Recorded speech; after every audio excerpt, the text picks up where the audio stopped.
¿Qué tal? Buenas noches. Sean ustedes bienvenidos a este espacio de conversación de nombre Punto de Fuga con el gran maestro Pablo Iriart. Querido maestro Quintanilla, ¿cómo y un está? servidor, Raúl Quintanilla. ¿Cómo está, mi querido maestro? Muy bien, listos para entrar en el tema que usted ponga sobre la mesa. Es un tema que a mí me parece interesantísimo. Vamos a llamarle el maldito dinero. Maldito dinero. Mire, en la antigüedad, el inicio de las grandes fortunas que se lograron conocer en el proceso del entendimiento social y todo esto, tuvo que ver con las invasiones, con la guerra, con los botines. Sí. O sea, se hacía una repartición, a veces cuando se luchaba de más, el soldado iba y regresaba realmente, como decían los romanos, con la panza llena, que era el gran comentario.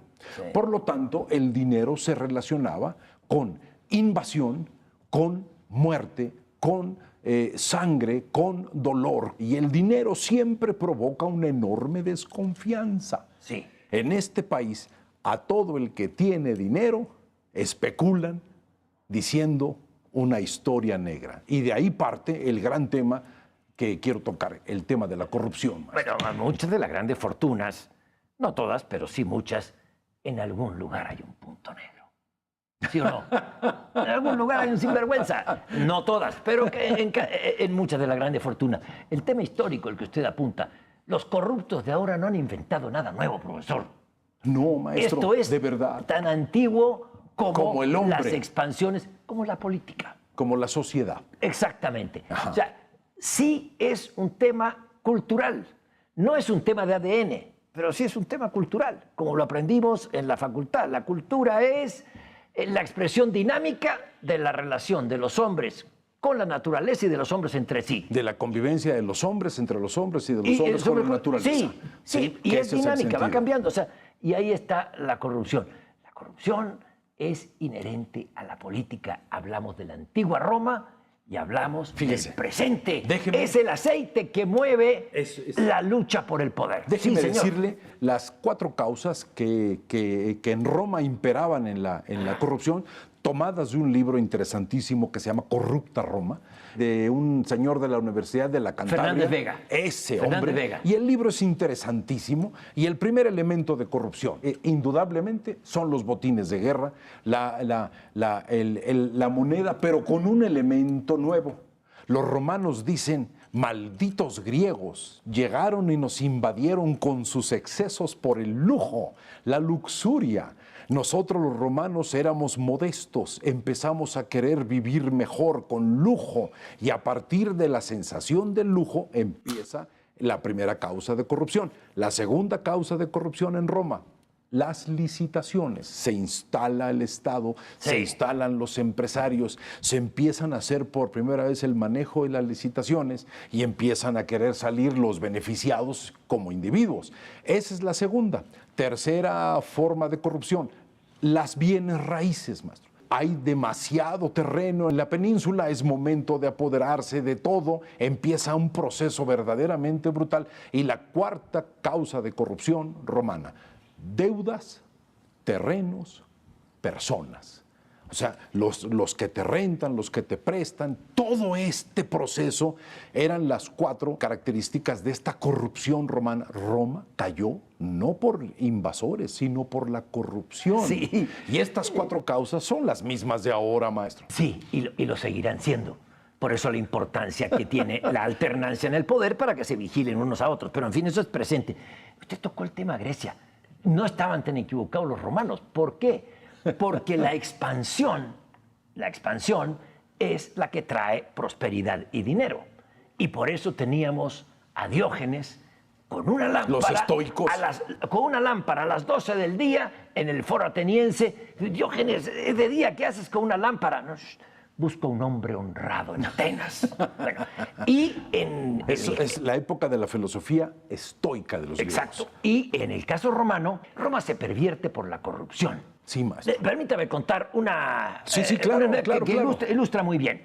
Cómodo, el hijo del divino Marco Aurelio, así era el título mire qué nombre. Fue Cómodo, era todo menos cómodo para la sociedad romana. Fue terrible, era maestro. un sátrapa, se gastó todo el dinero en traer Hijo del gran elefantes. pensador.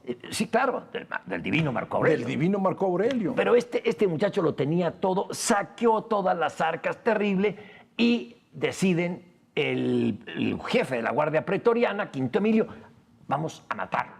Para eso compra a sus protectores, a sus guardaespaldas, lo va a matar Narciso, el profesor de lucha de Cómodo. Entra Narciso y lo reta a muerte. Y Cómodo dice, pero por supuesto que sí, le he ganado siempre a este tipo. A Cómodo lo metían a luchar él de gladiador. Claro. Y le ponían alrededor de 40 gladiadores lastimados, lisiados, veteranos de guerra, que no podían hacer nada. Y él mataba a 40, y se creyó su 50, fantasía. y él se sentía poderosísimo, maestro. Sí. Aquello era sangre por todos lados. Cómodo enloqueció, se enloqueció él mismo. Claro, Narciso se dejaba ganar. Claro. Y luchan, y va muy confiado, Cómodo, y el otro lo mata, le pone la rodilla y le rompe el pescuezo. La tráquea, maestro. Entonces, una lección aparte. La imagen que tenemos de nosotros mismos no siempre se corresponde con la realidad. No, maestro. La imagen que tenemos de nosotros mismos como Cómodo es pura fantasía. Bueno, y de ahí nombra el Senado un emperador, a Pertinax, que era austero, etcétera. Claro. Y lo que hacen los pretores romanos, la guardia pretoriana, es, bueno, ¿dónde está nuestro dinero que nos prometiste, Quinto Emilio? Nuestro dinero, sí, nos deshacíamos de Cómodo. Íbamos a tener mucho dinero una vez que el Senado nombrara. El Senado nombró un hombre austero como Pertinax. Bueno, matan a Pertinax. ¿Y sabe qué sucede, profesor? Quinto Emilio junta a toda la guardia y subasta la corona del Imperio Romano. De un lado, Juliano, y del otro lado, Sulpiciano. Y él, como martillero en las subastas, exactamente, Quinto Emilio, y fuera de Roma, todo el mundo de la guardia, a ver, ¿cuánto pone por la corona Sulpiciano? Tanto. No, usted nos está ofendiendo, etcétera, etcétera. No. Y gana la corona en la subasta sin pasar por el Senado Juliano. Y ahí se desata la Segunda Guerra Civil de Roma, la venta del imperio. Mire, maestro, uno de los grandes paladines romanos, ¿sí?, es la familia de los Escipiones. El mayor de los Escipiones hispanos luchan contra Aníbal. Es una guerra que dura 24 años, maestro. Sí. Aníbal atraviesa la Toscana, que eran pantanos en aquella época, y pierde el ojo izquierdo. Hay conflictos. Qué interesante. Tanto Escipión, el héroe de guerra romano, como Aníbal, el cartaginés guerrero, ¿sí?, se dedican a la política y no pueden con la política. Los políticos los destierran, los dos acaban desterrados y acaban fuera, uno de Cartago y uno de Roma. ¿Qué dominaba a los políticos? La ambición, la avaricia, el poder, el fenómeno ya de la corrupción, no solamente manejada como dinero, que ese ahí tiene su evolución. La corrupción no es dinero, es poder, es principio de control. ¿Sí? Y ahora podemos hablar de significados de corrupción de otra manera, maestro, pero eso siempre ha estado. Sí es cultural, pero es también que el ser humano no conoce o ha derrumbado los principios del límite y los principios de dignidad y ha destruido y depauperado los valores no negociables que eran el sustento de muchas sociedades. Tocó usted a un punto débil, Escipión. Escipión el Grande. El gran Escipión, acusado también de corrupto. Salvó a Roma. Escipión salvó a Roma al abrirle el frente en África a Aníbal. A Aníbal, sí. ¿Y quién era el gran enemigo? Bueno, Lográn tenía muchos enemigos políticos, pero le pusieron una especie de auditor para que no invadiera Cartago. Catón el Viejo. Marcio Catón. Y Catón es el que después le arma todo este tinglado de corrupción a su hermano Lucio, que se había vendido a Antíoco porque no lo quiso pulverizar. Eran benignos en la victoria, no así con los traidores, los hermanos Escipión. Y cuando ve Escipión el Grande que su hermano Lucio está indiciado y acusado de corrupción cuando no había cometido ningún delito, rompe los papeles en el Senado y el Senado lo destierra.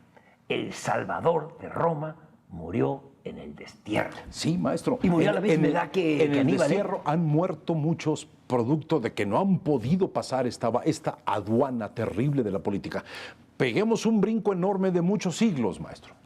¿Por qué cae la Alemania nazi? Por corrupción.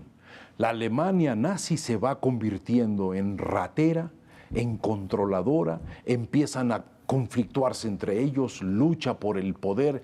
Hitler empieza a ser poco determinante en la política interior y empieza a hacer destrozos en su política exterior, empieza a quedarse cada vez más solo. Alemania, los nazis que llegaron a tener toda Europa y los ingleses pensaban ingenuamente que se iban a quedar con Europa y no iban a tocar la isla, caen por corrupción. Y si nos vamos antes, el imperio español, que era grandioso de ese tamaño, también el desorden español cae por corrupción. Los reyes se robaban a sí mismos, ahí atracaban los barcos. No sé si usted ha visto, yo estuve ahí en Sanlúcar de Barrameda. Nunca he estado, maestro. Donde el Guadalquivir se deja caer, desemboca en el Atlántico y por ahí entraban los barcos cargados de oro que venían de América. Y a la Torre de Oro que le llamaban, que estaba allí en el Guadalquivir en Sevilla. En Sevilla. Y los reyes hacían sus propios piratas para robarse a sí mismos y luego vender ese oro a los que estaban en guerra con ellos, a los protestantes de los Países Bajos. Pero no sé si hay tiempo, un detalle de corrupción, que en mi opinión es corrupción, que cambió la historia. La caída de Constantinopla.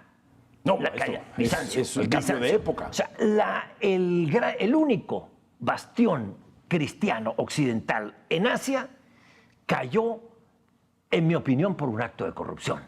Estaba todo el asedio, por primera vez se estrena el armamento pesado en una guerra. Sí, los cañones hechos por el califato para querer. Exacto, para Mehmed, querer el hijo de Murat, Ajá. Murat aquel. Sí, de Murat aquel, Murat no aquel. el nuestro, man. Sí, que tratan de destruir las murallas que protegían a Bizancio. Era lo único que tenía la muralla de Teodosio, del emperador que hablábamos. Eran las murallas más grandes que han habido, que ya es una metáfora. Y rompen la primera muralla, la muralla exterior, pero no pueden con la segunda. Y ahí iban un par de turcos, de otomanos, sí, maestro, caminando. Esto está muy bien contado por Stefan Zweig en un capítulo maravilloso. Y se encuentran con que en la muralla interior había una puerta abierta. La Querca Porta. ¿Cómo dejaron esa puerta abierta? Que fueron de paseo unos y dejaron.